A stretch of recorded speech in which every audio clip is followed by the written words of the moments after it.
ఇప్పుడు 78 మంది పిల్లలకి రాబీస్ టీకా వేయించారు. అసలు ఈ టీకా ఎందుకు వేస్తారు? ఈ రాబీస్ టీకా అనేది అంటే నార్మల్‌గా ఈ ర్యాబిడ్ డాగ్స్ ఉంటాయి. పిచ్చి లేచిన కుక్కలనుకోండి. ఇంగ్లీష్‌లో ర్యాబిడ్ డాగ్స్ అంటారు. ఆ పిచ్చి లేచిన కుక్కలు మనల్ని బైట్ చేస్తే మనకేం కాకుండా as a prophylactic and prevention మెజర్‌గా మనం రాబీస్ వ్యాక్సిన్ చేపిస్తాం. లక్షణాలు ఎలా ఉంటాయండి?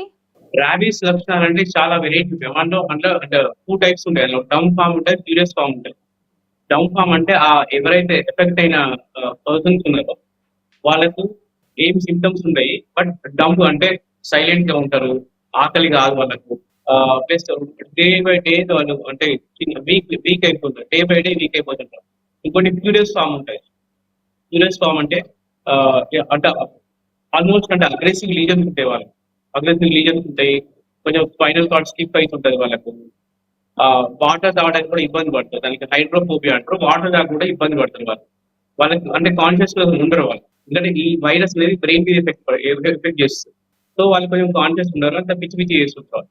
డాక్టర్ గారు, కుక్కలు నాకిన కూరగాయలతో చేసిన భోజనం తినడం వల్ల ఎలాంటి ప్రమాదం లేదని మీరు చెప్తున్నారు. కానీ ఆల్రెడీ వాళ్ళకి రాబీస్ వ్యాక్సిన్ వేశారు. దీనివల్ల ఏదైనా నష్టం జరిగే అవకాశం ఉంటుందా? రాబీస్ వ్యాక్సిన్ వేయడం వల్ల నష్టం ఏముండదు.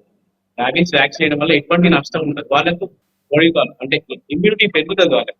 అంటే ఆ రాబీస్ ఇంకా ఫ్యూచర్‌లో ఎప్పుడైనా ర్యాబిడ్ డాగ్ కరిచినా గాని వాళ్ళకి ప్రివెన్షన్ ఉంటది. అంటే మేబీ ఆ వ్యాక్సిన్ అనేది ఒక 1 ఇయర్ ప్రివెన్షన్ ఉంటది. ఆ వ్యాక్సినేషన్ అనేది. ఆ కుక్క నాకిన భోజనం తినడం వల్ల రాబీస్ అయితే రాదు. బట్ వేరే సార్ట్ ఆఫ్ అంటే బ్యాక్టీరియల్ వైరల్ ఇన్ఫెక్షన్ వేరే వచ్చే ఛాన్స్ ఉంటది.